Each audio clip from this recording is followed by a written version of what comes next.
ग्रंथराज श्रीमद् भागवतम की जय। विश्व गुरु शिल प्रभुपाद की जय। श्री श्री राधा वृंदावन चंद्र भगवान की जय।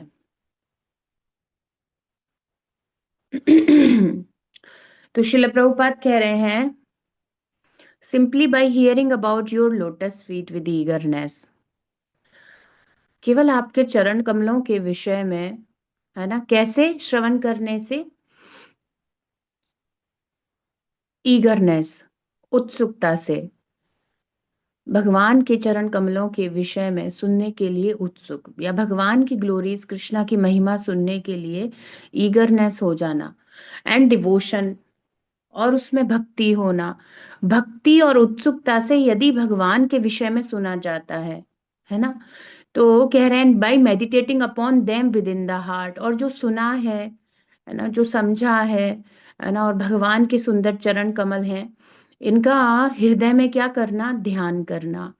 Once one at once becomes enlightened with knowledge, जैसे ही कोई ये करता है वह एकदम ज्ञान के द्वारा, है ना, उसका जीवन प्रकाशित हो जाता है। भगवान कह रहे हैं ज्ञान दीपेन भास्वता, उसके हृदय में वह दिव्य ज्ञान, है ना, प्रज्वलित हो जाता है, प्रकाशित हो जाता है with knowledge. And on the strength of detachment one become specified, और क्या हो जाता है? उसके अंदर वैराग्य उत्पन्न होता है, और वैराग्य उत्पन्न होने से सब कुछ शांत हो जाता है। मतलब क्या शांत हो जाता है? जितनी भी भौतिक इच्छाएं हैं, है ना, तो भगवान कह रहे हैं ना, सुहृदम सर्वभूतानाम ज्ञात्वा माम शांति मृच्छति, मुझे जानने के बाद शांति प्राप्त होती है। कैसी शांति? इस भौतिक अस्तित्व की जो जो बेचैनी है, इस भौतिक अस्तित्व का जो मन में विचार चलते रहते हैं, दिन भर की जो इच्छाएं हैं, सेंस ग्रेटिफिकेशन, इस सबसे वह शांत हो जाता है।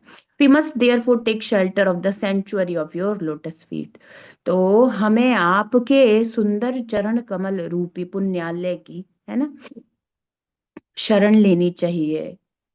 तो इसी स्कंद में हमने पहले ये श्लोक पढ़ा था, यश्रद्धया श्रुतवत्या च भक्त्या समृज्यमाने हृदये वधाय ज्ञानेन वैराग्यबलेन धीरा व्रजेम तत्ते अङ्घ्रिसरोजपीठम्।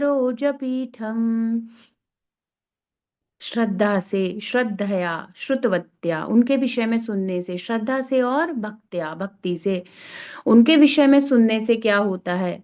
हाँ, समृज्य माने, सारे हृदय का कॉन्टामिनेशन रिमूव हो जाता है, क्लीन हो जाता है। हृदय वधाया, हृदय में भगवान का जब वह ध्यान करता है, भगवान के विषय में सुनता है, तो देखिए श्रवण कीर्तन फिर स्मरण, स्मरण मतलब ध्यान आना, जो सुना है तो भगवान के विषय में सुनना। अब भगवान के चरण कमलों की महिमा सुनना, या भगवान की महिमा सुनना, भगवान की ट्रांसीडेंटल ग्लोरीज को सुनना, तो चरण कमल कहकर बोल रहे हैं, पर बेसिकली भगवान के विषय में सुनने से क्या होगा? कैसे सुनना है? श्रद्धा के साथ। और उसको यहाँ पर श्रील प्रभुपाद जी ने श्रद्धा शब्द का अर्थ दिया उत्सुकता, ईगरनेस, कि हमेशा आज क्या भगवान के बारे में हम नया सुने, नया, और सब नया ही है बेसिकली। हम भगवान के बारे में नया इन द सेंस कैसे अर्थ में?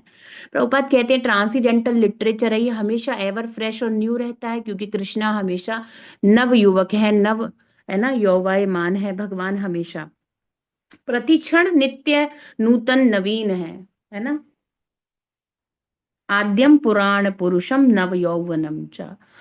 तो ऐसे श्री कृष्ण के विषय में हमेशा उत्सुकता से सुनना, और हमेशा हमारी पुरानी कॉन्शियसनेस से हम एक नई कॉन्शियसनेस में, है ना, एडवांस हो रहे हैं जब भी हम श्रवण कर रहे हैं। तो सिंपली हियर करना है, कितना सरल है। आप सोच के देखो, ये संसार की कितनी कठिनाइयां हैं, और उसमें सबसे सरल कार्य है कि केवल सुनना है। एंड आज हम शब्द ब्रह्म का महत्व जानेंगे, कि शब्द की क्या शक्ति है, और ब्रह्मा जी के परिपेक्ष में, है ना, अभी जब हम अध्ययन करेंगे। तो यहाँ पर प्रभुपाद कह रहे हैं बस कृष्ण के बारे में सुनना है, और उत्सुकता के साथ सुनना है। ऐसा नहीं कि अरे चलो ठीक है अटेंड कर लेते हैं, या चलो ठीक है ये भी, ऐसा नहीं। उत्सुकता के साथ मुझे श्रीमद् भागवतम सुननी है ना। तो बाय हियरिंग, है ना, भगवान की ग्लोरी सुनना, उनके चरण कमलों की महिमा सुनना, कैसे? उत्सुकता के साथ और भक्ति, भक्ति नहीं होगी तो कोई सुनेगा ही क्यों? बिना भक्ति के ज्यादा दिन नहीं चल सकता। कुछ भक्ति, कुछ भगवान के प्रति समर्पण नहीं होगा तो फिर हमेशा तो नहीं सुन सकेगा। तो कह रहे हैं ऐसा करने से, और फिर उन सब चीजों का मेडिटेशन, मनन चिंतन करने से, हमने जो सुना उसको समझना, उस पे ध्यान करना। ध्यान बेसिकली क्या, उसके विषय में सोचना हृदय में, हमने क्या पढ़ा था, क्या सुना था, है ना, ऐसा सब समझना। और फिर उसके बाद क्या होता है, ज्ञान प्रकाशित हो जाता है दिव्य, और उससे वैराग्य उत्पन्न हो जाता है। तो हमें श्री कृष्ण के उन सुंदर कमल, चरण कमलों की शरण लेनी चाहिए, जिनके श्रवण करने मात्र से जीव का परम कल्याण हो जाता है ना। तो हमें भगवान की शरण लेनी चाहिए।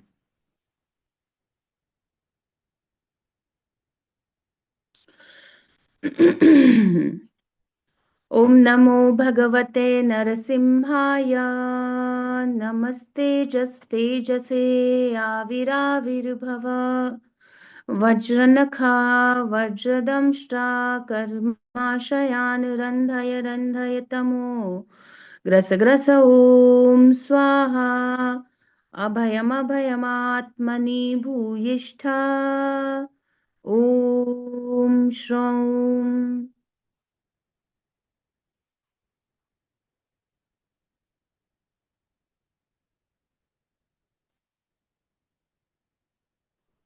तो आज हम पढ़ेंगे 3.12.39।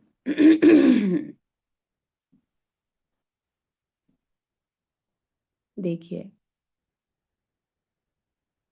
तो कल हमने देखा था कि विदुर जी ने प्रश्न पूछा था कि वेद जो प्रकट हुए हैं, इस सब के बारे में थोड़ा विस्तार से बताइए। तो मैत्रेय ऋषि ने विस्तार से कि कौन सा वेद पहले आया, ऋग, युज, साम और अथर्व, है ना, ये चारों क्रमशः एक एक करके प्रथम मुख से जो आगे है उसे प्रथम कहा जा रहा है। चार मुख हैं, तो 1 2 3 4 ऐसे करके चार वेद प्रकट हुए, है ना। और फिर उन्होंने बताया आयुर्वेद, धनुर्वेद, गांधर्व विज्ञान, ये म्यूजिकल साइंस वगैरह, ये सब भी, और स्थापत्य विज्ञान, आर्किटेक्चरल, है ना, ये सब भी प्रकट हुआ। अब उसके बाद आज बता रहे हैं, इतिहास पुराणानि पंचमं वेदमीश्वरः सर्वेभ्य एव वक्तर सर्वेभ्य एव वक्तरेभ्यः ससृजे सर्वदर्शनः। इतिहास पुराणानि पंचमं वेदमीश्वरः सर्वेभ्य एव वक्तरेभ्यः ससृजे सर्वदर्शनः। शब्दार्थ अनुवाद तात्पर्य विश्व गुरु शिल प्रभुपाद जी के द्वारा। शिल प्रभुपाद की जय। तो कह रहे हैं इतिहास और पुराण, पूरक, वेदों के पूरक, सप्लीमेंट्रीज और इतिहास, पंचमम, इनको पांचवा वेद कहा गया, है ना, ये प्रकट हुए, है ना, जिसमें क्या आएगा, पुराण आएंगे। तो पुराण क्या है, ये ब्रह्मा जी के मुख से प्रकट हुए हैं। पुराण और इतिहास, जैसे महाभारत आपको पता है इतिहास है ना, ऐसे सब। तो ये सब भी जो सप्लीमेंट्री ऑफ वेदास, तो चार वेद प्रकट हुए और वेदों का सप्लीमेंट्री जो उनके पूरक अर्थ की व्याख्या करे, ऐसे पुराण और इतिहास प्रकट हुए, जिनके द्वारा वेदों को समझना आसान हो जाएगा। अब बहुत से लोग इस प्रकार की मेंटेलिटी के हैं कि वो वेदों में तो विश्वास करते हैं, पर कहते हैं पुराण इत्यादि तो ऐसे ही है, ये तो बाद में आया है, ये तो ऐसा। पर वे ये श्लोक नहीं पढ़े होंगे श्रीमद् भागवतम का।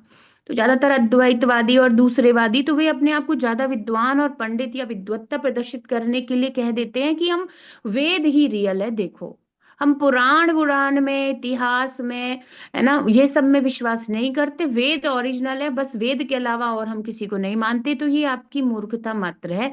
क्यों? क्योंकि ब्रह्मा जी के मुख से ही वेद आए और इस ब्रह्मांड के लिए, और ब्रह्मा जी के ही मुख से पुराण आए, इतिहास आया। तो जब सब कुछ वहीं से आ रहा है, तो आप एक को मानोगे एक को नहीं मानोगे, ऐसा थोड़ी पॉसिबल है। तो कह रहे हैं उन्हें पांचवा वेद भी कहा गया। तो कह रहे हैं ईश्वर सर्वेभ्य,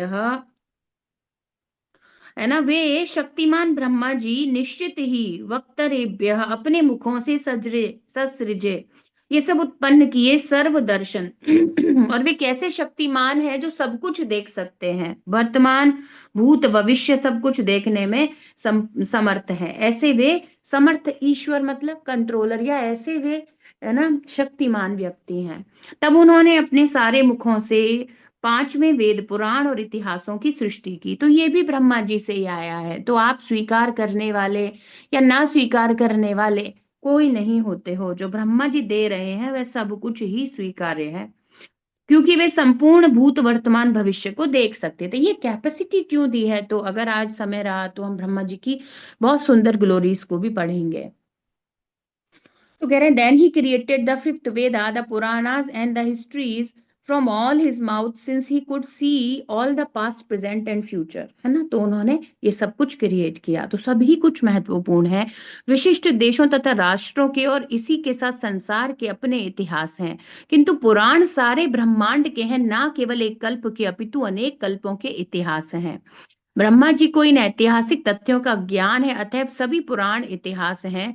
चूंकि उनकी मूल रचना ब्रह्मा जी द्वारा की गई है, अतः वे वेदों के अंग रूप में पंचम वेद कहलाते हैं। और यह स्वीकार करना होगा। जब हम वेद स्वीकार कर रहे हैं तो पुराण भी उन्हीं की कॉम्प्लीमेंट्री सप्लीमेंट्री ऑफ वेदास कही गई है, तो इसे भी स्वीकार करना है।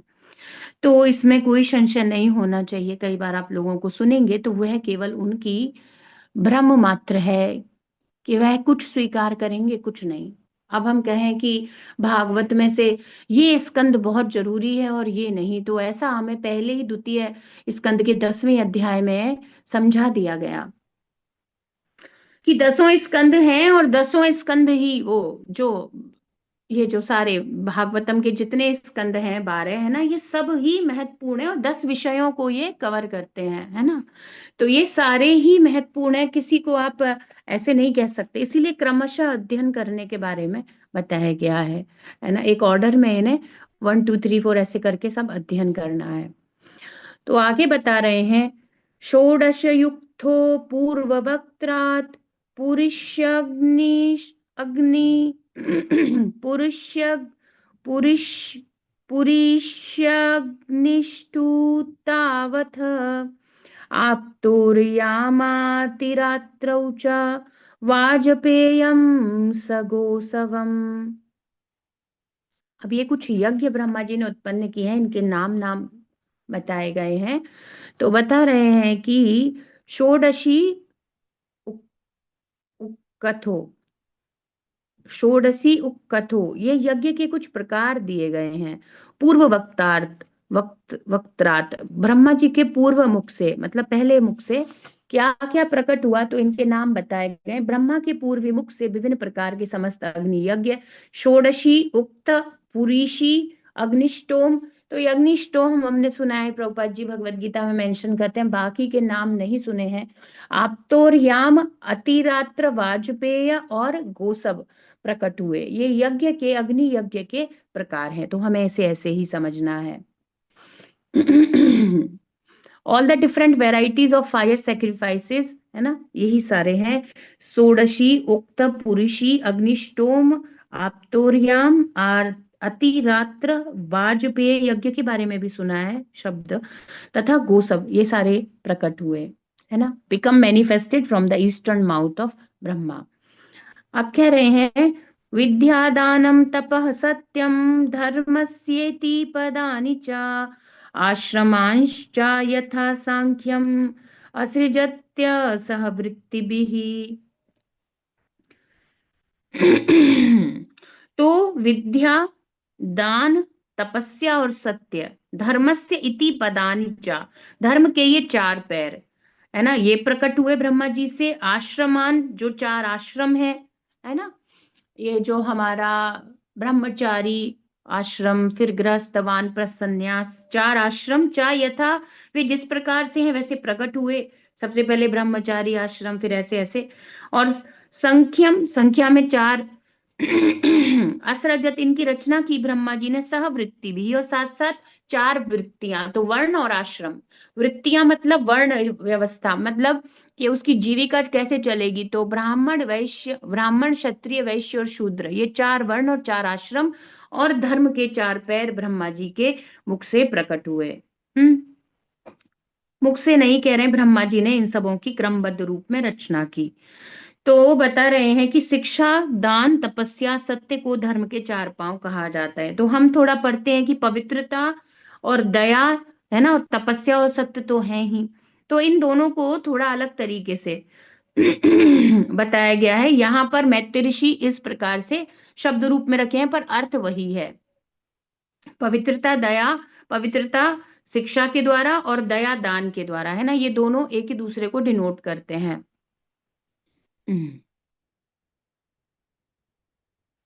तो बता रहे हैं ये, और इन्हें सीखने के लिए इन सारे धर्म के 4 पैरों की स्थापना की जाए, ये 4 पैर हमेशा सुदृढ़ रहें, इसके लिए सीखने के लिए 4 आश्रम दिए गए, जिन 4 आश्रमों में मनुष्य सीख सकता है। वृत्तियों के अनुसार, जातियों के अनुसार या वर्णों के अनुसार अलग अलग विभाजन दिया गया। ब्रह्मा जी ने इन सबको क्रमबद्ध रूप में रचना किया। So education, charity, penance, and truth are said to be the 4 legs of religion. And to learn this, there are 4 orders of life with different classification of caste according to vocation. Brahma ji created all these in systemic order. ये सब ब्रह्मा जी ने create किया। अब प्रभुपाद इन्हें समझाएंगे। 4 आश्रम ब्रह्मचर्य अर्थात छात्र जीवन, गृहस्थ पारिवारिक जीवन, वानप्रस्थ अर्थात तपस्या के निमित्त निवृत्त जीवन, जब वह गृहस्थ के सारे सुखों को छोड़ दे, इंद्रिय तृप्ति को छोड़ दे और विरक्त होकर के, है ना, आसक्ति से ग्रस्त जीवन की ऊपर उठ करके अब वह क्या चाहता है, आध्यात्मिक मार्ग में चलना चाहता है, तो वह वानप्रस्थ स्वीकार करता है। वानप्रस्थ साधारण अर्थ है कि वन में जाना, मतलब घर के अलावा कहीं बाहर जाना, ताकि आसक्ति ना रहे संसार की।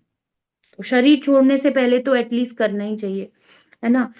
तो तथा सन्यास, सत्य के प्रचार हेतु विरक्त जीवन, और जब वह आसक्तियों से मुक्त हो जाता है तब वह सन्यास धारण करके अपने जीवन को भगवत भक्ति के प्रचार के लिए समर्पित कर देता है। सत्य के प्रचार हेतु मतलब कृष्ण, सत्य कौन है, परम सत्य कृष्ण, तो कृष्ण की भक्ति के प्रचार के लिए विरक्त जीवन जीता है कि केंद्र धर्म के 4 पांव हैं।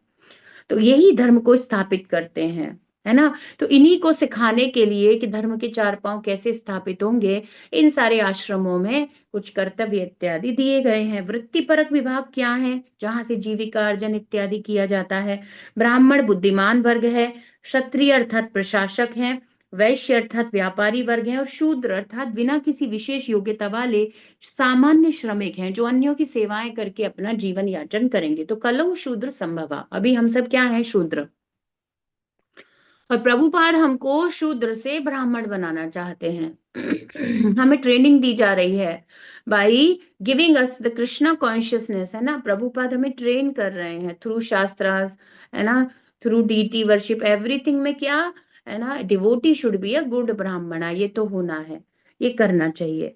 तो प्रभुपाद कह रहे हैं कि ब्रह्मा जी ने आत्म साक्षात्कार में नियमित उन्नति के लिए इन सबों की क्रमबद्ध योजना और रचना की। तो क्रमबद्ध है कैसे, कि आप ब्रह्मचारी जीवन में रहो, फिर आप गृहस्थ जीवन में जाओ, तो क्रमबद्ध, और फिर उसके बाद आप आसक्ति को छोड़ने के लिए वानप्रस्थ में जाओ, और जब निरासक्त हो जाओ तो सन्यास धारण करो, और सन्यास धारण करके भगवान की सेवा में लग जाइए। उसका अपने लिए कुछ नहीं होता है ना।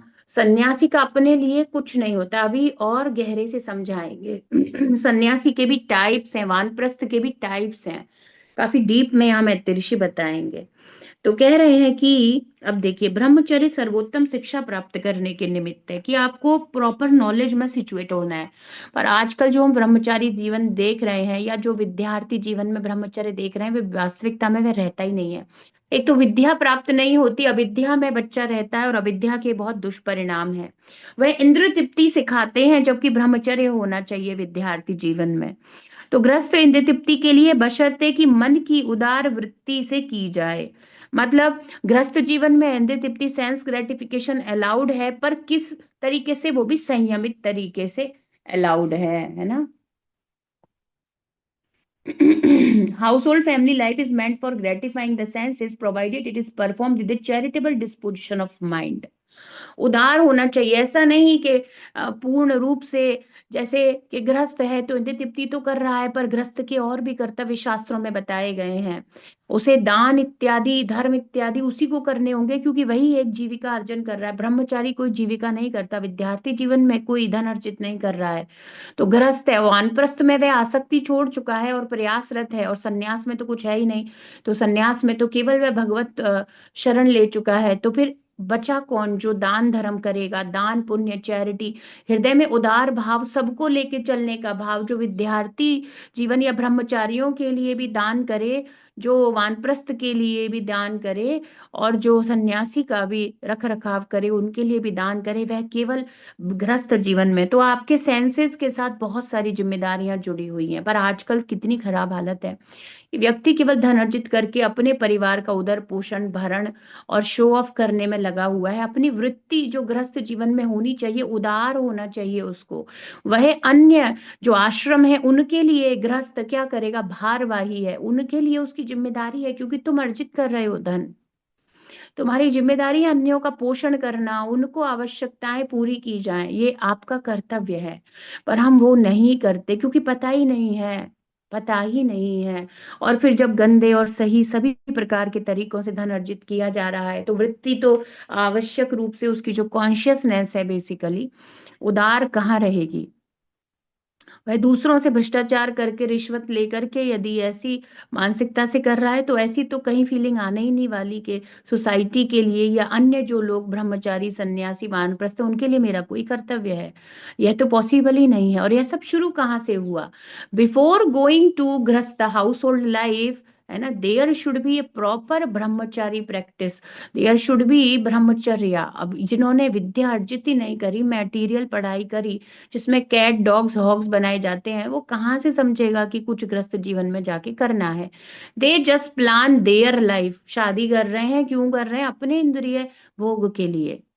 उसमें वो ये सोच रहे हैं हम गृहस्थ जीवन में प्रवेश कर रहे हैं? नहीं, हमें कितना खर्च करना है, शो ऑफ करना है, यही तो सब चल रहा है। कौन इस विचार से वैवाहिक जीवन में प्रवेश कर रहा है कि मैं अब वैवाहिक जीवन में प्रवेश कर रहा हूं तो मेरी जिम्मेदारी अन्य आश्रमों के लिए भी है? पर ऐसी व्यवस्था भारत में थी पूर्व समय में, जब गुरुकुल इत्यादि होते थे, तो बच्चों को जो शिक्षा दी जाती थी गुरुकुल में, उसमें सिखाया जाता था कि तुम्हारा गृहस्थ में जाने के बाद कुछ कर्तव्य है, और अगर वह नहीं जाना चाहता तो वह ब्रह्मचारी रह करके सीधे वानप्रस्थ जाकर के क्रॉस कर जाएगा गृहस्थ को, और संन्यास ले लेते थे, है ना।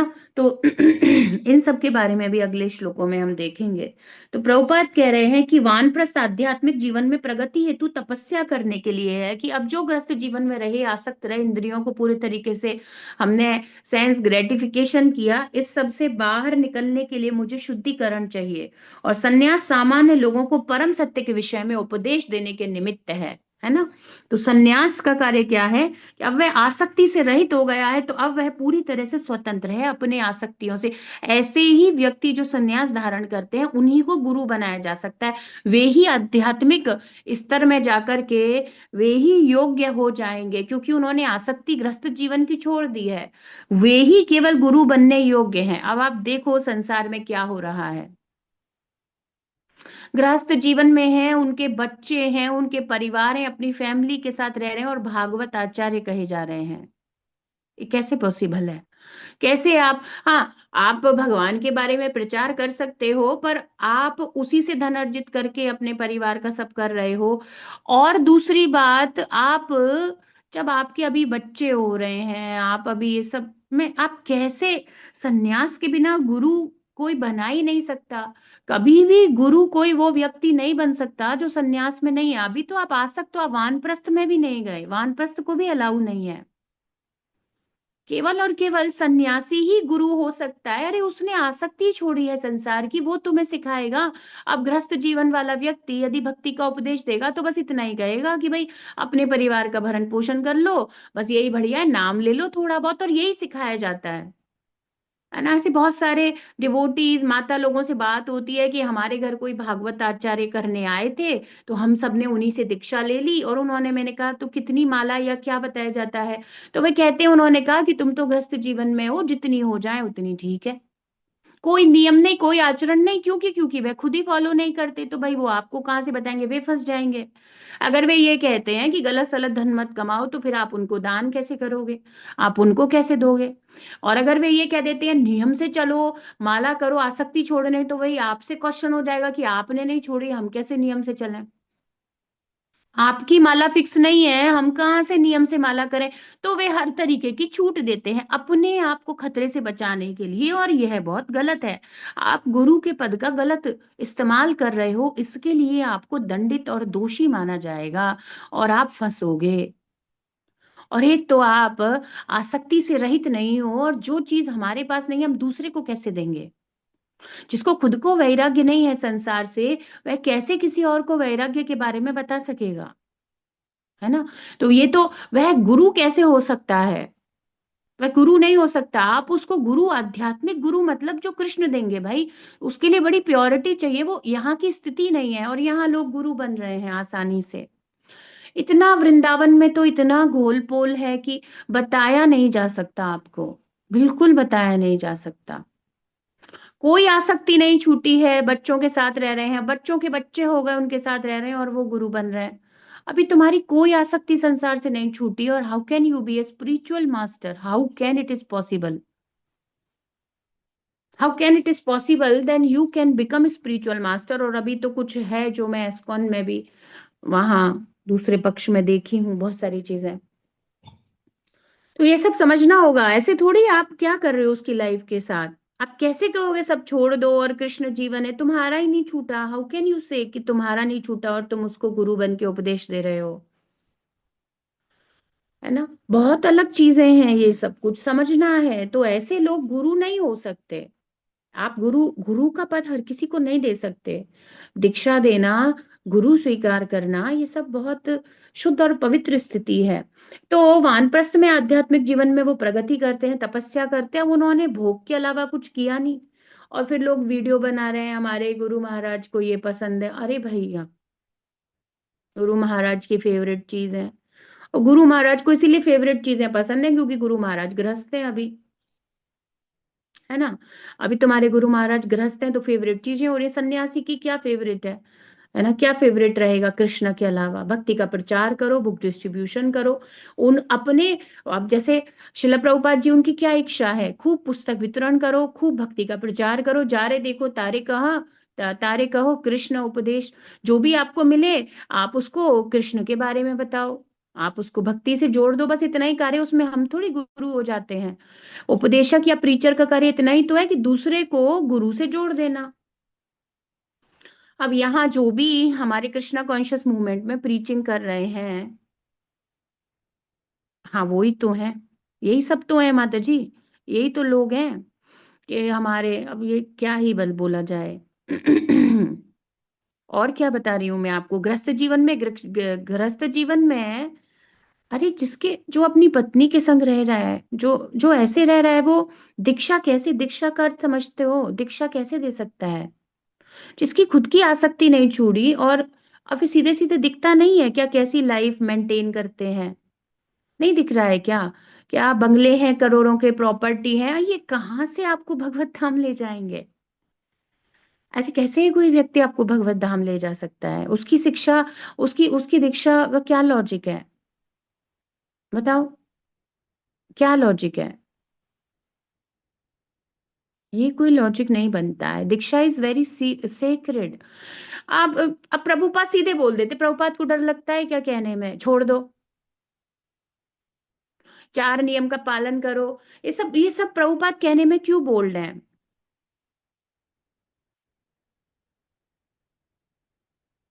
है ना? प्रभुपाद ऐसा क्यों कह सकते हैं आसक्ति मत रखो? क्योंकि वे उस स्तर पर हैं, तो वे उस प्रकार से उपदेश देंगे। अब ये तो आपको यही कहेगा ना, कोई नियम का पालन मत करो, घर में रहो, अपने आराम से सोकर उठो 8-9 बजे, और फिर तुम्हारी जो मंगला वंगला जब 8-9-10 बजे 11 बजे जो हो ठीक है, नहीं तो कुछ होती नहीं है। और फिर उसके बाद जितनी माला हो जाए भाई, तुम्हारे ग्रस्त जीवन का बड़ा लोड है, उसमें हो करते क्या हो भोग के अलावा? क्या लोड है ग्रस्त जीवन का? क्या लोड होता है भाई, ये नहीं पता? क्या लोड है गृहस्थ जीवन में? आप करते क्या हो? खाना खाना, आहा निद्रा भय मैथुन, यही तो लोड है। तो उसमें से तुम कृष्ण के लिए समय मत निकालो, क्योंकि तुम बहुत व्यस्त रहते हो। इंद्र तृप्ति करने में, इसीलिए वो नियम ही कोई बताते नहीं। अरे इतने लोग इसीलिए तो पीछे, माता जी समझ ही नहीं रही। कई बार जैसे अब हम लोग तो केवल प्रभुपाद की बात को रिपीट कर रहे हैं। अब जैसे ये जो क्लास है इसमें हम क्या करते हैं, प्रभुपाद के तात्पर्य पढ़ते हैं, उसी को बोलते हैं। तो यहाँ भी लोगों को ये दिक्कत हो जाती है कि थोड़ा बोल्ड बोल देते हैं। अब वही बात बोल रहे हैं जो प्रभुपाद कह रहे हैं, तो अन्य जो लोग जुड़ते हैं जिनकी ऐसी ही होती है स्थिति, तो उनको ये बुरा लग जाता है कि संयम करने के लिए क्यों कह दिया, प्याज लहसुन के लिए क्यों कह दिया। तो फिर उनके कुछ क्वेश्चन आएंगे, और फिर कई बार क्वेश्चन आएंगे और आप रिप्लाई भी कर दो, और फिर कई बार वो कहेंगे कि नहीं नहीं, यहाँ बहुत नियम है। उनको उनको यही लगने लग जाता है। और वहां क्या है, रेट रेस है। तुमसे कोई ये कहेगा ही नहीं कि तुम गलत हो, आपको हर जगह प्रेज किया जाए। अब यहाँ तो हम कह देंगे भाई मॉर्निंग साधना अच्छी नहीं हो रही, गड़बड़ हो रही है, माता जी ध्यान दीजिए। यहाँ ऐसे कुछ समझाएंगे, कुछ प्रयास करेंगे, वहां आपको कहा जाएगा बहुत बढ़िया, तुमसे बढ़िया ही कोई नहीं है। और तुम कम से कम 8-10 लाख का डोनेशन दे दो तो तुम्हारी तो वो बैठ के पूजा कर लेंगे। अब ऐसा थोड़ी हो रहा है यहाँ पे, ये थोड़ी होगा। बात तो सत्य की कही जाएगी। आप इतना धन पहली बात कमा क्यों रहे हो भैया? 10, 8, 10 लाख डोनेशन मतलब नॉर्मल से तो आ नहीं रहा होगा तुम्हारा। तो अपने आचरण को, अपने धन को, कमाने के तरीके को, जीविका, इस सबको, इसको आप पवित्र करिए, प्योर करिए। तो ये तो सारा चिंता का विषय हो जाएगा। इलीगल तरीके से कोई धन कमा करके तो बोला नहीं गया कहीं भी, है ना। प्रभुपाद ने 4 नियम दिए हैं, उसके हिसाब से ही धन अर्जित करना है, वो सारी चीजें। तो अब ये मनाही क्यों करेंगे? इसीलिए क्योंकि वो कुछ कहते नहीं, एकादशी करो मत करो, जो भी है तुम्हारा मतलब, जो भी है आप सभी को ले लो, जो भी है, कुछ करो मत करो, बस नाम ले लो भाई, नाम ले लो, चलते फिरते उठते बैठते। और आपको ही पता है कि मन कितना बड़ा शत्रु षड्यंत्रकारी है। उसको ऐसा लगता है बहुत नाम ले लिया और 5-6 बार वो बोलेगा, और उसमें भी कौन सा वो ऑफेंसलेस चैंटिंग कर रहा है, उसको बताया ही नहीं ऑफेंसलेस। ओ माय गॉड, उसको तो ये बताया ही नहीं कि ऑफेंसलेस चैंटिंग कुछ होती है। वो जीवन भर कहेगा हम तो रसोई में नाम लेते रहते हैं, हम तो यहाँ। उसको कभी ये सिखाया नहीं कि कुछ ब्रह्म मुहूर्त में बैठ करके माला का जप होगा, कुछ शुद्धता होगी, शौचम होगा, कुछ पवित्रता रखनी है, कुछ इंद्रिय भोगों से विरत रहना है ना, अपनी इंद्रियों को संयमित करना है। ऐसा कुछ सिखाया ही नहीं। अब गुरु महाराज के भी इतनी उम्र में बच्चे होते रहेंगे, तो फिर शिष्यों की तो फिर क्या ही दिक्कत है। बहुत बढ़िया। ऐसे ऐसे थोड़ी बताया गया है, तो ये सब शास्त्र नहीं है। तो ये सब क्या दिक्कत है कि जब लोग प्रवचन और सत्संग सुनना चाहते हैं लेकिन वे शास्त्र ओपन नहीं करते। प्रभुपाद ने ट्रांसपेरेंसी इतनी रखी, क्लियर, कि आपको दिख रहा है और आप पढ़ रहे हो, आपको श्लोका दिख रहा है, उसका अर्थ दिख रहा है, आपको मीनिंग, ऐसे थोड़ी पढ़ाते हैं वहां पे। तो वहां पे क्या करते हैं जी, महाराज जी की भागवत कथा है, 7 दिन की, 10 दिन की, जो भी है। और फिर ये गोपी गीत चर्चा होगी, ये होगा वो होगा। अब आपको पता ही नहीं है आपके गृहस्थ जीवन के क्या पहले कर्तव्य हैं, वो ही नहीं कभी बताते हैं, वो गृहस्थ जीवन के कर्तव्य, या आपके 4 नियम, शिष्य होने का क्या मर्यादा है, शिष्य का क्या कर्तव्य है। ऐसा सब तो ये बेसिक डीलिंग, उसका इंफ्रास्ट्रक्चर क्रिएट करना, है ना, ये सब तो प्रभुपाद बता रहे हैं, ये सब तो यहाँ बताया जा रहा है। और क्योंकि भागवत ये बता रही है, क्योंकि भागवत में वर्णाश्रम जैसे टॉपिक को रखा गया है, वे तो कह देंगे सीधे शुद्ध भक्ति भाव भक्ति गोपी गीत गा लो, उससे क्या हो जाएगा। गोपी गीत तुम आज क्या करोड़ों जन्मों में भी नहीं समझ पाओगे गोपी गीत है क्या, बिकॉज आप प्योरिफिकेशन के प्रोसेस से ही नहीं गए। अब कोई बच्चे ने ABCD पढ़ी नहीं हो और फिर वो कहे कि मुझे डॉक्टर प्रोफेशनल कोर्स दे दो, ऐसा थोड़ी होगा। आपको बैक भी क्लियर होना चाहिए, 10th होनी चाहिए, 12th होनी चाहिए, आपके एग्जाम क्लियर होने चाहिए, आप सीधे वहां पहुंच जाओ हायर टेस्ट, हायर रसा को एंजॉय करने के लिए, तो थोड़ी हो जाएगा। कुछ क्वालिफिकेशन तो बनाई ही गई है, कुछ ग्रेडिंग सिस्टम तो है ही ना। तो ये सब वो पालन ही नहीं करते, इसीलिए 10th कैंटो पे फोकस रहता है उनका, सारी चीजों का। तो ये सब समझना है। तो सन्यास सामान्य लोगों को परम सत्य के विषय में उपदेश देने के निमित्त है। तो जो कोई खुद आसक्ति छोड़ेगा वही तो उपदेश दे पाएगा, वही तो गुरु बनेंगे, वही तो स्वीकार करेंगे। समाज के सारे सदस्यों के मिले जुले कार्यों से मानव जीवन के उद्देश्य के उत्थान हेतु अनुकूल स्थिति उत्पन्न करनी है। है ना। तो क्या बताया जा रहा है कि ऐसे सब लोग कोऑर्डिनेशन से चलें तो गृहस्थ अपना पूर्ण कर्तव्य निभाए, वह जिम्मेदारी ले कि मुझे सन्यासियों का भी ध्यान रखना है, मुझे ब्रह्मचारियों का भी ध्यान रखना है, मुझे अन्यों का भी, सिर्फ मेरे ही परिवार, मेरे बच्चे खा लें, मेरे बच्चे सो जाएं से ऊपर थोड़ा उठकर चैरिटी एटलीस्ट करना शुरू करे। और चैरिटी आपको पता है बहुत ही प्रकार से है कि भाई धन से सामर्थ्य नहीं है तो कृष्ण की सेवा करने के लिए वाणी से दूसरों को कृष्ण के बारे में बताओ। भाई धन की आर्थिक स्थिति खराब है तो अपना जीवन समर्पित करो, अरे तन से, मन से, वाणी से, है ना, मनसा वाचा कर्मणा, आप कर्म करते हुए। और हमने तो फिर इसके बारे में बात की हुई है कि यदि आप अपनी भक्ति अच्छी करते हो, आप अच्छे भक्त हो, आप नियम पालन करते हो, आप प्याज लहसुन नहीं खाते, तो आप बहुत बड़े प्रचारक हो। आप अपनी एक्टिविटीज से आपके घर वाले, आपके आस पड़ोस, आप सबको प्रीच कर रहे हो, आप जहां जा रहे हो। अगर कोई व्यक्ति मानो अपनी भक्ति बहुत अच्छे से कर रहा है, जैसा शिल प्रभुपाद जी ने बताया, हम अपनी बात करें तो अगर हम चार नियम का पालन अच्छे से कर रहे हैं तो आपके तो आचरण से उपदेश हो रहे हैं ना।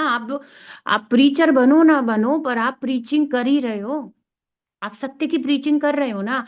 आपने कहा कि हम नॉन वेज नहीं खाते, हम गंदी चीज नहीं खाएंगे, हम भाई भगवान के भक्त हैं, हम ऐसे दया को कैसे खत्म कर सकते हैं, तो ऐसे सारा हो रहा है ना। तो ये तो अगर कोई व्यक्ति गंभीर साधक है तो वह ही बहुत सारी सेवा करने में, वो जाने ना जाने वह बहुत सारे लोगों के हृदय को सोचने पे मजबूर कर देने में सक्षम है। यह उसकी तपस्या के कारण, चार नियमों के पालन, गुरु के आदेश के प्रति उसकी कटिबद्धता के कारण वह आराम से कर देगा। अब देखो, मंदिर है तो मंदिर में सभी प्रकार के कर्तव्य हैं, कोई प्रीचर ही थोड़ी होते हैं, मंदिर में पुजारी हैं। वे कैसे प्रीचिंग करते हैं, वे डीटीज को बहुत सुंदर तरीके से, हम देखते हैं रोज श्री राधा वृंदावन चंद्र जी के दर्शन, बड़ा सुंदर तरीके से भगवान का साज सज्जा करते हैं, भगवान को सुंदर तैयार करते हैं, मालाएं बनाने वाले, है ना, सब। तो जो भी कार्य कर रहे हैं उन्होंने परफेक्ट माला बनाई, एकदम सुंदर कॉम्बिनेशन गूंथ करके अच्छे से, माता जी लोग सब। वे सामने नहीं आ रहे पर वे प्रीचिंग कर रहे हैं ना अपने कार्यों को, कि उन्होंने कृष्णा की सेवा इतने परफेक्शन के साथ करी। तो वो भी तो प्रीचिंग हो गई, वो मौन रूप से हो रही है पर वह उनकी भक्ति और समर्पण को तो दिखाई रही है। तो यदि कोई अपनी भक्ति में सेवा को, अपने गुरु के बताए हुए कार्यों को अच्छे से फॉलो कर रहा है तो वह वैसे ही भक्ति व्यवस्था में, भक्ति के प्रचार में सहयोग कर रहा है, वह समझे या ना समझे। और कुछ लोग सामने आकर फ्रंट पर करना चाहते हैं, उनको उस प्रकार की योग्यता प्रदान की गई है। तो ऐसा तो है नहीं कि सेवा का स्कोप नहीं है या हमें सेवा नहीं मिली या यही सेवा होती है, सभी कुछ सेवा है। अगर डीटीज सुंदर लग रहे हैं, डीटीज डेकोरेट हो रहे हैं, मंदिर में अच्छे से सेलिब्रेशन हो रहा है, पूरा फंक्शन मैनेज किया जा रहा है, जब ये सब हो रहा है अच्छे तरीके से सिद्धांत के आधार पर, तो फिर वह भी तो प्रीचिंग हो गई। आप अपने आचरण से, अपनी सेवाओं के द्वारा भी तो प्रीच कर रहे हो। तो लोग भगवान के सुंदर दर्शन देखकर आकर्षित हो रहे हैं, जुड़ रहे हैं। तो ये तो सब आपने कृष्णा कॉन्शियसनेस की प्रीचिंग में बहुत बड़ा सहयोग किया ना, तो हर सेवा का अपना महत्व है। यदि मंदिर बहुत शुद्ध रखा जाए, क्लीन रखा जाए, तो जो सफाई भी कर रहा है मंदिर में, वह क्या कर रहा है, सहयोग कर रहा है प्रीचिंग करने में। मंदिर शुद्ध साफ मिलेगा, लोग आएंगे, आकर्षित होते हैं, साफ सुंदर। जिस भी को देखो वो यही कहता है, वो comparatively other temples of Vrindavan, and when they came to VCM, so they think, उनको अपने आप ब्रेन में जाता है यहाँ इतनी शांति, इतनी सुंदरता, इतना स्वच्छ था। हमें मंदिर में ही मन लग रहा था, मंदिर में माला आसानी से हो रही थी, मंदिर से बाहर आने के बाद तो मन ही नहीं लग रहा था। क्यों फील होता है ये सब कुछ?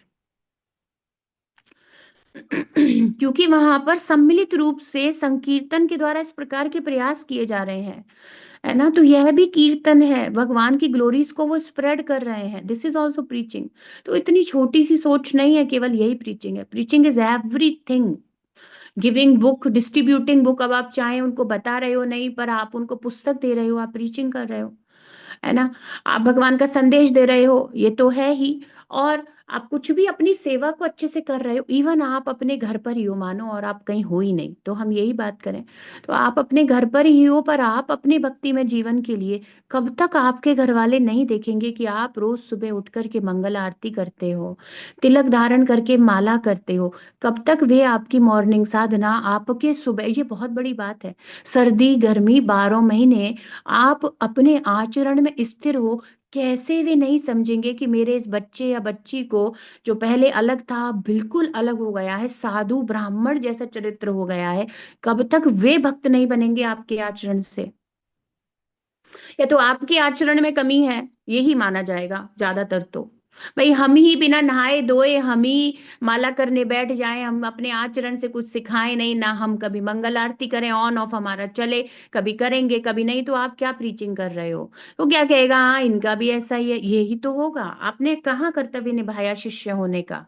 तो आप ही आचरण भक्ति का नहीं करेंगे तो आप कैसे सोच सकते हो कि घर में कुछ परिवर्तित होगा? है ना?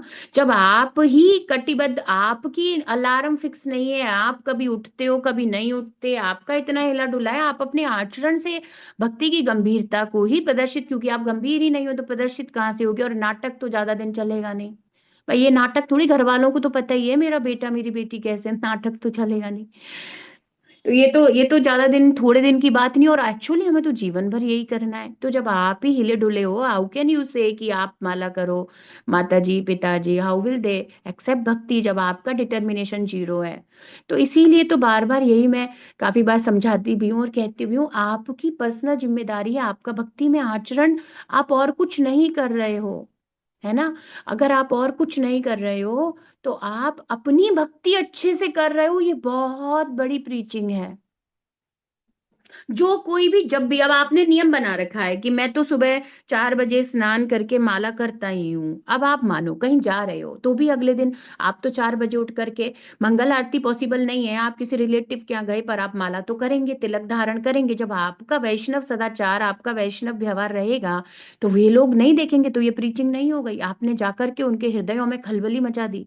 अरे हम तो सो ही रहे थे 9 बजे तक, ये तो बेटी, ये तो बच्चा, ये तो सुबह उठ के, अरे अरे क्या अच्छा बच्चा है, वो आपके पेरेंट्स की तारीफ होगी।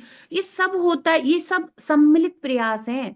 तब जब उनको लोग कहेंगे अरे आपका बच्चा तो, हमारे बच्चे तो, और फिर वो खुद देखेंगे हमारा जीवन देखो, हम 8 बजे सो के उठ रहे हैं, और फिर ये तो बच्ची 4 बजे उठ करके आती है, जब भक्ति करती है, अरे इसने तो माला करी। आपको क्या लगता है ये बहुत बड़ा विचलित कर देने वाला समाचार होगा उनके लिए? ये सब कुछ ऐसा नहीं है, जब वो देखेंगे, नहीं नहीं झूठ नहीं है। जब ये मानो आप मामा जी कहीं गए तो फिर आप फोन पर कहते थे हरे कृष्णा करो, और फिर जब आप जा रहे हो तब वो आपका आचरण देख रहे हैं तो कह रहे हैं अरे ये तो वास्तविकता में, नहीं नहीं कुछ तो बात है। तब वो जो नॉर्मल लाइफ चल रही थी ना उसकी, तब उसमें डिस्टरबेंस आता है। जब वे देखते हैं प्रत्यक्ष अपनी आंखों से, जब वे देखते हैं तब डिस्टरबेंस आता है, तब वो सोचने पे मजबूर होते हैं। ना ना, फिर वो नॉर्मल नहीं रहते, आपने हिला दिया, अब तो कृष्ण प्रवेश कर गए, अब वो हिलने लगेंगे। हाँ बेटा तुम सही कह रहे थे, तब वो तो, वो जो रेस्पेक्ट आया आपके भक्ति में, सेवा से आया। अगर भक्तों को संसार में सम्मान यदि मिल रहा है तो वह क्यों मिल रहा है? उनकी भक्ति के प्रति समर्पण से, और कुछ हमारा इसमें है ही क्या? ये तो प्रभुपाद की टीचिंग्स को फॉलो करने से रेस्पेक्ट प्राप्त होता है ना। हमारा है ही क्या, हमारा था ही क्या? बस हम वो कर रहे हैं तो समाज में उसकी छाप पड़ती है, और लोग वो नहीं कर रहे तो उनके, ये बहुत बड़ा आंदोलन कर दिया आपने उस घर में जाकर के, है ना? या वो आपके घर आ रहे हैं, है ना? और आपने उनके हृदयों को सोचने के लिए मजबूर, चाहे 2 क्षण के लिए ही सही, और फिर धीरे धीरे परिवर्तन होगा। तो बहुत बड़ी जिम्मेदारी है। सबसे पहला, सत्य बहुत जरूरी है, और आपका अपने प्रति सत्य में रहना। आप ट्रुथफुल हो, आप सिंसियर हो, आप बहुत कुछ परिवर्तित कर सकते हो। और प्रभुपाद कहते हैं मुझे सितारे वितारे चाहिए भी नहीं, चंद्रमा जैसे चाहिए, मून चाहिए, फेक डिवोटी ये सब नहीं चाहिए। प्रभुपाद कह रहे थे बहुत सारे लोगों से कुछ ज्यादा होने वाला नहीं है, यदि एक व्यक्ति गंभीर है तो वह बहुत कुछ कर सकता है। मून्स चाहिए प्रभुपाद को, स्टार्स नहीं चाहिए थोड़े बहुत। तो ये सब बहुत सुंदर चीजें हैं भक्ति की, और सबको अवसर है। अरे जब हमारी दीक्षा हो जाए, अरे भैया इससे क्या होता है, इससे क्या होता है? इस सब से तो कुछ ये तो आपने अभी तक फिर समझा ही नहीं कि my touch is just a formality. Prabhupada कह रहे हैं ये तो फॉर्मेलिटी है, अभी ये तो फॉर्मेलिटी है। यदि आपके पास व्यक्तित्व है, यदि आप समर्पित हैं, तो ऑब्वियसली फर्क नहीं पड़ता। इतने लोग हैं वो बहुत अच्छी प्रीचिंग कर रहे हैं, उससे फर्क ही नहीं पड़ता। है ना। तो ये तो सब बाद के प्रोसीजर हैं। तो समाज के सारे सदस्य के मिले जुले कार्यों से मानव जीवन के उद्देश्य के उत्थान हेतु अनुकूल स्थिति उत्पन्न करनी है। इस सामाजिक संस्थान की शुरुआत उस शिक्षा पर आधारित है जो मनुष्य की पाश्विक लालसाओं को शुद्ध करने के लिए है। अब आप समझे, शिक्षा से किसको डिनोट किया जा रहा है? विद्या से पवित्रता को। क्यों? क्योंकि विद्या के द्वारा जब वह अर्जित करता है, जैसे अब पहले हमें पता ही नहीं था वेज खाते हैं नॉन वेज, जिनकी जैसी भी रही हो भाई, गार्लिक खाते हैं, ऑनियन, आपको हमको कभी बताया नहीं, क्या हमको पता ही नहीं था, तो हमें तो सब चलता था। फिर पता चला नहीं नहीं ऐसा नहीं है, ऐसा नहीं करना चाहिए, ये गलत है। कुछ ज्ञान मिला तो अज्ञान कम हुआ, तो अब आप वो नहीं कर सकते। अब आपको तो दूर तक पता है भाई, नहीं अल्कोहल नहीं लेना चाहिए, ना ना ना, ऐसा नहीं करना। अब ज्ञान से अब आप नहीं ले सकते, है ना। अब क्योंकि ज्ञान स्थापित हो गया, आपको पता है क्या गलत चीज है उसके बारे में। तो ये जो वास्तविकता में वर्णाश्रम व्यवस्था दी गई, उससे जो शिक्षाएं दी गई, है ना, जिससे ये सारे आचरण सिखाए गए, तो मनुष्य की जो पाशविक वृत्तियां थी, वह कैसे भी अपने जीवन को भोग में लगा रहा था, पशुवत आचरण कर रहा था, आहार निद्रा भय मैथुन, और इसमें ही एंजॉय करने के लिए एक्सट्रीम लिमिट तक चला गया। इन सबको नियमित और संयमित कर लिया जाएगा। सर्वोच्च शुद्धिकरण संस्कार विधि शुद्धों में परम शुद्ध पूर्ण पुरुषोत्तम भगवान का ज्ञान है। और प्रभुपाद अंततः कह ही दिए, सवई पुंसाम परो धर्मो यतो भक्ति अधोक्षजे। अधोक्षज की भक्ति और भक्ति का दिव्य ज्ञान, ये जो भगवत विद्या है, भगवत गीता और श्रीमद् भागवतम, ये पूर्ण पुरुषोत्तम भगवान का ये परम शुद्ध करने वाला ज्ञान है ना। ये ज्ञान से तो फिर जीवन, चाहे वर्णाश्रम है, वर्ण का कैसे पालन करना है, आश्रमों का कैसे पालन करना है, यह सब सिखाने वाला तो फिर यही श्रीमद् भागवतम है। तो ये भगवत ज्ञान, ये तो श्रेष्ठतम शुद्धतम हो गया, इससे सर्वोच्च शुद्धिकरण होता है। तो हम देख ही रहे थे कि भगवान के विषय में सुनने से, भगवान के विषय में बोलने से, है ना, और फिर ध्यान करने से, है ना, क्या होता है? हृदय शुद्ध हो जाता है, हृदय पवित्र हो जाता है। हृदय में जब ज्ञान प्रकाशित होता है, आज का कोट यही तो था, तो क्या होता है? वैराग्य में स्थित हो जाता है, संसार से आसक्ति, संसार से मतलब भौतिक भोगों से आसक्ति छूट जाती है।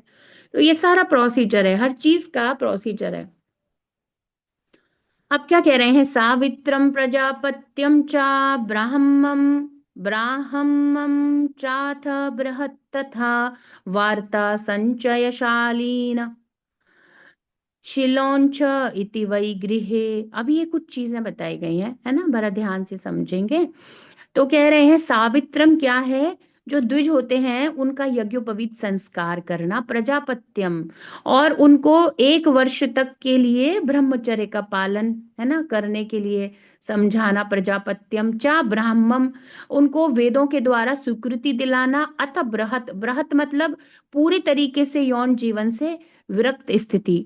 तो ये कुछ स्थितियां बताई गई हैं, आपको अनुवाद से बहुत अच्छे से समझ में आ जाएगा,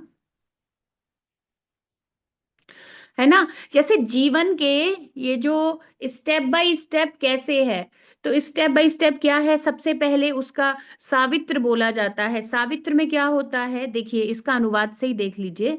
तत्पश्चात द्विजों के लिए यज्ञोपवीत संस्कार जो होता है, जो ब्राह्मणों के यज्ञोपवीत यज्ञ, वो जो धागा, जो जनेऊ, यज्ञोपवीत जो संस्कार होता है, उसका सावित्र, उसे सावित्र बोलते हैं उस प्रोसेस को, उसको, उसका सबसे पहली प्रोसेस तो वो ही है, यज्ञोपवीत धारण करवाना, है ना, तब वह ब्राह्मण स्थिति में हम देखते हैं ये तो हो जाता है। सूत्रपात हुआ, और उसी के साथ वेदों की स्वीकृति के कम से कम 1 वर्ष बाद तक पालन किए जाने वाले नियम। तो जो 1 वर्ष तक, है ना, व्रत रखते हैं, वेदों के अनुसार बताए गए, चाहे ब्रह्मचर्य हो, इस प्रकार का जो 1 वर्ष तक पालन करते हैं, उस प्रक्रिया को प्रजापत्यम कहते हैं। यौन जीवन से जिसने आजीवन ब्रह्मचारी रहने का, नैष्टिक ब्रह्मचारी रहने का, तो उसे बृहत व्रत कहते हैं, है ना, उस प्रोसेस को। तो ये कुछ प्रोसेसेस बताई जा रही हैं जिनका पालन किया जाता है क्रमशः। जैसे जैसे 4 आश्रम और 4 वर्ण आए, ऐसे ही आश्रमों में भिन्न भिन्न प्रोसेस हैं। तो एक सावित्र हो गई जिसमें यज्ञोपवीत संस्कार है, एक प्रजापत्य हो गया जिसमें वेदों के द्वारा जो स्वीकृत किए गए हैं व्रत, उनका 1 साल तक पालन किया जाता है। और फिर कुछ लोग आजीवन ब्रह्मचारी या यौन जीवन से पूरी तरीके से विरक्त होने का नियम ले लेते हैं, उसे बृहत कहते हैं। वैदिक आदेशों के अनुसार वृत्तियां करना, जैसे शास्त्रों में बताया गया है कि ब्राह्मण का क्या कर्तव्य है, वैश्य का क्या है, ऐसे ऐसे उन्हीं वृत्तियों को धारण करते हुए अपना जीविका चलाना है ना। तो उसको वार्ता और गृहस्थ जीवन के विविध पेशेवार कर्तव्य और गृहस्थ जीवन में कुछ संचय इत्यादि करना होता है ना, संचय बोला गया है इसको। तो उसको कैसे अपने कर्तव्य पूरे करने हैं, वैदिक शास्त्र इसके आधार हैं। तथा परित्यक्त अन्नों को बीन ले शिलौंच वृत्ति। तो जो सन्यासी इत्यादि होते हैं उनकी बहुत कैटेगरी है, तो उसमें भी है ना, जैसे बेसिकली ब्राह्मण के लेवल की बात हो रही है। तो ब्राह्मण का जैसे बहुत सारे ब्राह्मण आप देखेंगे, कोई तो केवल जैसे क्या होता था, मानो भगवत ज्ञान का प्रचार कर रहे हैं, ब्रह्म का जो प्रचार करता है वही ब्राह्मण है, जो ब्रह्म को समझदा है। तो जिसने ऐसा, तो जो अन्यों के यहाँ किसी के यहाँ नौकरी नहीं करेगा, जो किसी से कुछ लेगा नहीं देगा, और यदि फिर उसे दान में कुछ दे दिया जाए वो स्वीकार कर ले। पर ऐसे श्रेष्ठ कोटि के एक और ब्राह्मण है शिलौंच वृत्ति वाले, जो क्या करते थे, किसी से लेते नहीं थे, है ना, वे भगवत भक्ति का प्रचार करते थे।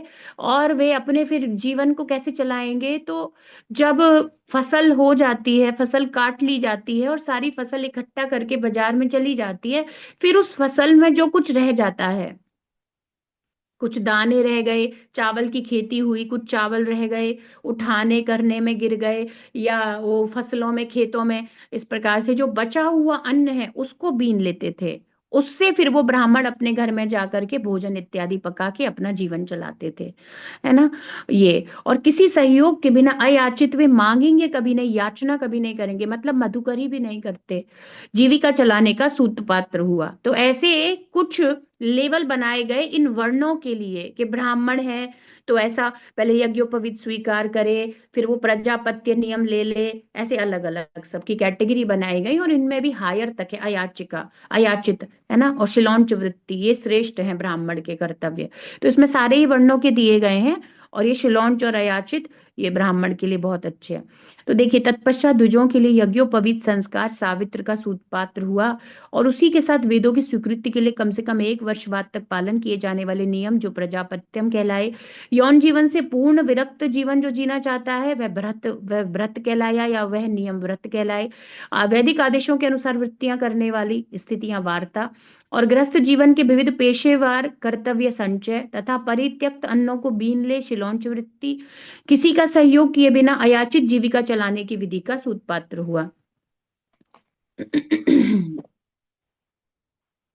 तो यहाँ कह रहे हैं, then the thread ceremony for the twice born was inaugurated, as were rules to be followed for at least 1 year after acceptance of Vedas, rules for observing complete abstinence from sex life, vocations in terms of Vedic injunction, various professional duties in household life, the method of maintaining a livelihood without anyone's cooperation by picking up the rejected grains, है ना, किसी के बिना निर्भर रहे, ये मांगेगा नहीं, वो जो बीन लिया उठा लिया, है ना, जैसे पक्षी होते हैं ना, उनकी भी शिलौंच वृत्ति, जैसे बेसिकली ऐसा बताया जाता है कि जैसे खेतों में जो अन्न रह जाता था उसे फिर वो दाना चुन लेते थे, ऐसी वृत्ति। तो यहाँ पर शिल प्रभुपाद बता रहे, विद्यार्थी जीवन में ब्रह्मचारियों को मनुष्य जीवन की महत्ता के विषय में पूर्ण शिक्षा दी जाती थी। उनको ये सारी वृत्तियों के बारे में बताया जाता था, जिसका जितना ऑस्टेरिटी है, जो जितना तपस्या, जितना अपने जीवन को, है ना, नियमित संयमित करना चाहता था, उनमें से किसी भी वृत्ति को स्वीकार कर सकता है। तो इस तरह प्रारंभिक शिक्षा विद्यार्थी को पारिवारिक झंझटों से मुक्त बनने के लिए प्रोत्साहित करने के लिए थी। तो उसे पहले ही सिखा पढ़ा करके तैयार कर दिया जाता था कि अब तुम क्या चूज करना चाहते हो। गृहस्थ जीवन है तो तुम्हारे ये उत्तरदायित्व रहेंगे, यदि तुम ऐसा जीवन वानप्रस्थ में जाना चाहते हो, या तुम ब्रह्मचारी जीवन में हो तो तुम्हारे ये उत्तरदायित्व है, तुम इस वर्ण में हो तो ये उत्तरदायित्व है, ऐसा सब समझा करके भेजा जाता था। आजकल कोई नॉलेज नहीं दी जाती और सीधे उसको गृहस्थ में धक्का दे दिया जाता है कि शादी करो, बहुत जरूरी है, पर रीजन क्या है, क्यों करो, उसके बाद तुम्हें क्या करना है, उस वैवाहिक जीवन की जिम्मेदारियां क्या है, ऐसा सब नहीं बताया जाता। तो दिक्कत हो रही है लोगों को, गलत फहमियां हो रही हैं लोगों को। तो जो विद्यार्थी ऐसे व्रत को स्वीकार करने में अक्षम होते थे, उन्हें घर वापस जाकर उपयुक्त पत्नी से विवाह करने की अनुमति दे दी जाती थी। तो जो वृहत जीवन है, जैसे जिसमें पूरी तरह से यौन वर्जित रहेगा, ब्रह्मचारी रहेंगे, अखंड या नैष्टिक, तो वो नहीं कर पाते हैं, तो फिर आप अपने घर जा करके वैवाहिक जीवन में प्रवेश कर लीजिए। अन्यथा विद्यार्थी जीवन भर यौन जीवन से पूरी तरह विरत रहकर स्थायी ब्रह्मचारी बना रहता था। यह सब विद्यार्थी के प्रशिक्षण की गुणवत्ता पर निर्भर करता था। उसे प्रशिक्षण गुरु कैसा दे रहे हैं, वैसा फिर वह जीवन स्वीकार करता था, है ना। तो हमें अपने गुरु ओम विष्णुपाद श्री श्रीमद भक्ति सिद्धांत गोस्वामी महाराज जैसे व्रतधारी ब्रह्मचारी से मिलने का अवसर प्राप्त हुआ था। ऐसे महापुरुष नैष्टिक ब्रह्मचारी कहलाते हैं, है ना। तो उन्होंने जीवन भर, है ना, दृढ़ निष्ठा के साथ ब्रह्म को, श्री कृष्ण को स्वीकार किया है। ब्रह्मचारी मतलब ब्रह्मचर्य, ब्रह्म का चारण आचरण करता है, जो श्री कृष्ण की भक्ति के लिए वैसा ही आचरण करता है, भोग का जीवन स्वीकार नहीं करता। अब आजकल ब्रह्मचारी की डेफिनेशन डिफरेंट हो सकती है, पर एक्चुअल ब्रह्मचारी प्रभुपाद कह रहे हैं कि हमें जो प्राप्त हुए, हमारे गुरु महाराज जो कि नैष्टिक ब्रह्मचारी थे, उनके दर्शन, उनका सानिध्य प्रभुपाद कह रहे हैं कि हमें प्राप्त हुआ। तो ऐसी अलग अलग वृत्ति स्वीकार करता है व्यक्ति अपनी कैपेसिटी के अनुसार। तो इसमें हाईएस्ट है शिलॉन्च अयाचित वृत्ति, है ना, और कोई इसकी लोअर भी कैटेगरी स्वीकार कर सकता है अकॉर्डिंगली। अब कल हम देखेंगे 4 प्रकार के वानप्रस्थ जीवन के विभाग और 4 संन्यास आश्रम के विभाग। तो ये सब सुनना, ये सब समझना क्यों आवश्यक है, आप कहेंगे इतना सब क्यों, इतना सब है। तो ये सारे प्रोसेस देखना है कि जीवन भोग के लिए तो बिल्कुल भी नहीं है। आप कहीं भी देख लो, कहीं भी शास्त्र में जीवन को केवल भोग के लिए उन्मुख, खाओ पियो मजे करो जैसी लाइन भागवतम में नहीं है। सत्य में इसको नहीं रखा गया है। दिस इज टोटल माया, झूठ है ये ना। तो झूठ और सत्य का अंतर हम पहचान जाएं, उसके लिए सारा वर्णन दिया गया है। तो ऐसा एकदम फ्री जीवन, कोई जिम्मेदारी नहीं, आपके एक्शन रिएक्शन उसकी आप कोई रिस्पॉन्सिबिलिटी ना लो, ऐसा कहाँ है। और ज्यादा से ज्यादा भोग को कम करना। अब आप सोचो, शिलौंच वृत्ति करके, और ये विष्णु पुराण और इस स्कंद पुराण में इतने सारे उदाहरण आते हैं जिन ब्राह्मणों ने शिलौंच वृत्ति स्वीकार की। वो बहुत डिफिकल्ट है पूरे जीवन भर मेंटेन रखना। आपके भोजन नहीं बना तो नहीं बना, आप भूखे रह जाओगे, पर आप मधुकरी भी नहीं करोगे, किसी से जाकर के आप मांगोगे नहीं। पर आज के जीवन में शिलौंच वृत्ति का पालन कैसे हो पाएगा। आजकल लोग फसल को थ्रेशर से और ये सब जो करते हैं, एक दाना भी गिरने नहीं देते। कबूतर पक्षियों के लिए बचता नहीं, मनुष्य कहाँ से, ब्राह्मण कैसे उसे उठाकर खाएगा। और आजकल तो फिर कह देंगे तुमने ये दाने चुरा लिए, क्योंकि वो तो गृहस्थ जीवन का पालन ही नहीं कर रहे, वो तो भोगी लोग हैं, उन्हें पता ही नहीं है। और पहले तो गृहस्थ जीवन में, जैसे मान लो ये वैश्य इत्यादि कृषि कर रहे थे, तो वे खुद ही अन्न के दानों को छोड़ देते थे, क्योंकि वे जानते थे कि सन्यासी ब्राह्मण इत्यादि इसी के द्वारा उनका जीवन चलेगा और उनका भोजन होगा। तो ऐसा खुद का भी थॉटफुलनेस होता था। तो प्रभुपाद कह रहे हैं ना, गृहस्थ जीवन में रहेगा पर उदार चेता, चैरिटी वाली फीलिंग के साथ वे रहते थे। तो वो ऐसा नहीं है सब एक एक दिन का बटोर लो। अब जो ये सब हो रहा है, ये कहीं भी मेंशन नहीं है। सो ये बिल्कुल पशु जीवन है। अभी कोई ऐसी चीजों को जानता भी नहीं। अगर हम लोग तो शिला प्रभुपाद की कृपा से आज भागवत पढ़ रहे हैं, तो हमें तो पता चला। लोग जानते ही नहीं। आप बात करो शिलौंच वृत्ति, कोई एक्सप्लेन ही नहीं करेगा संसार में होता क्या है भाई। ये है क्या, शिलौंच वर्ड बोल देना और पूछना शिलौंच का अर्थ भी वो बता दें, तो उसका एक्सप्लेनेशन तो किसी को पता भी नहीं होगा क्या वृत्ति। कोई वृद्ध से वृद्ध दादा दादी जी भी नहीं बता पाएंगे, क्योंकि किसी ने ऐसी वृत्ति के बारे में सुना नहीं। सुना ही नहीं तो कभी करने की इच्छा तो कैसे आएगी, इतना सेक्रीफाइस का जीवन। और ये सब क्यों होता था, बेसिकली फॉर प्योरिफिकेशन। जीव को भोग से शुद्ध होने के लिए सिखाया गया है शास्त्रों में। भोग में प्रवृत्त होकर खाओ पियो मजे करो के लिए कहीं नहीं सिखाया गया, है ना। तो ये सब जानना समझना जरूरी है, और ये सोचना जरूरी है कि हम लोगों को कितनी छूट है कि विदाउट गोइंग इनटू अयाचिक वृत्ति मधुकरी, या विदाउट गोइंग इनटू शिलौंच बृहद, हम लोग ये सब कुछ भी नहीं कर रहे हैं। Even after that our heart can be purified just by following the, है ना, principles of Krishna consciousness given by, है ना, हिज डिवाइन ग्रेस भक्ति वेदांत स्वामी शिल प्रभुपाद। ओनली बाय दिस, आपको और मुझे नहीं करना है ये। हमारी कैपेसिटी किसी जन्म में नहीं होने वाली कि हम ऐसे जीवन जी लें। शिलॉन्च कट समझ रहे हो, वस्त्र वगैरह कुछ नहीं रहेगा। कुछ नहीं, घर तो होता ही नहीं है। कहाँ से, जब आप बाहर से बीन के दाने और उसे पकाकर, और जितने दाने मिल गए एक मुट्ठी, तो आज एक मुट्ठी में ही पूरा ब्राह्मण के परिवार भोजन करेंगे। सुदामा याद है ना आपको? ये सब ऐसे ही है। तभी तो वे इतने दरिद्र और दीन अवस्था में रहते थे, और तपस्या बहुत बड़ी, बल बहुत बड़ा। ब्राह्मण वास्तविकता में, उनमें ब्राह्मण की क्वालिटीज होते थे। आजकल कहाँ ब्राह्मण है? वे पहले तो दान देखते, कितना रखो, पहले इतना रखो तब हम तुम्हारे घर में पूजा के लिए आएंगे, जो भी सिंपल है। उसमें वो कोई यज्ञ और ये सब भी नहीं जानते।